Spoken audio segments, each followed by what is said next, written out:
मुंबईच्या पवई हिरानंदानी भागामध्ये अजूनही मतदानासंदर्भातला गोंधळ सुरू आहे। पवई हिरानंदानी परिसरात गेल्या 2 तासांपासून मतदान खोळंबलेलं होतं। एका मशीनमध्ये काही तांत्रिक अडचण निर्माण झाली, ते मतदान यंत्र बदललं गेलं, परंतु तरी सुद्धा मतदान अजूनही खोळंबूनच आहे। त्यातच ठाकरे गटाचे नेते दिलीप लांडे यांना आत सोडल्यामुळे गोंधळ आणखी वाढला। आदेश बांदेकर यांनी संताप व्यक्त केला। दिलीप लांडे हे शिंदेंसोबत आहेत। गर्दीला सामोरे जावं लागते। 3-3 तास मतदानाचा हक्क बजावण्यासाठी या ठिकाणी उभं राहावं लागते। केदारजींकडून जाणून घेऊया आपण नेमकी काय स्थिती होती। एकूणच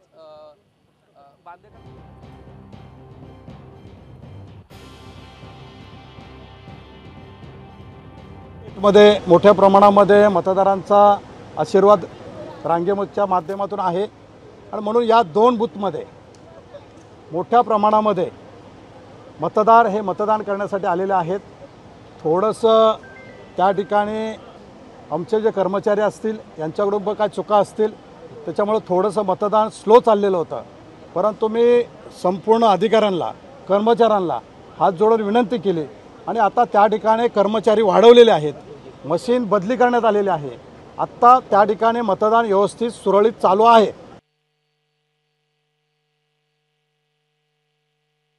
आमदार दिलीप लांडे यांना मतदान केंद्रामध्ये प्रवेश दिल्यामुळे आदेश बांदेकर हे संतप्त झाल्याचे चित्र पाहायला मिळालं। या मतदान केंद्रातलं ईव्हीएम मशीन बंद होतं, जे बदलून सुद्धा मतदान अत्यंत धीम्या गतीने सुरू आहे। या सगळ्या संदर्भात आदेश बांदेकरांची प्रतिक्रिया येते। त्रुटी जर राहिल्या नसत्या तर 15 ते 20 मिनिटात मतदान होऊन गेलं असतं।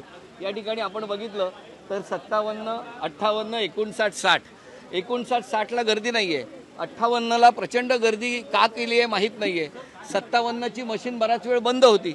मग अशा वेळेला या गोष्टी वेळीच करणं हे खरं तर नियोजन व्हायला पाहिजे होतं आणि फटका मतदानाला बसणार आहे। स्ट्रॅटेजीचा भाग असावा असं आता मनात शंका येऊ लागलेली आहे। त्रासापेक्षा मी सर्वसामान्य माणूस म्हणून मतदार करायला आलोय ना, मी कोणी दिग्दर्शक आणि लेखक म्हणून नाही। मला असं वाटतं माझ्या त्रासा एवढाच त्रास बाकीच्या सगळ्या लोकांना इथे भेडसावतोय। कधीच होत नाही असं। 15 मिनिटांमध्ये आम्ही मतदान करून घरी गेलोय याच्या अगोदर, पण हे फर्स्ट टाइम झालेलं आहे। सो जवळजवळ आता 3-3.5 तास होत आले मी इथेच आहे आणि पण मतदान केल्याशिवाय जाणार नाही घरी। एबीपी माझा, उघडा डोळे बघा नीट।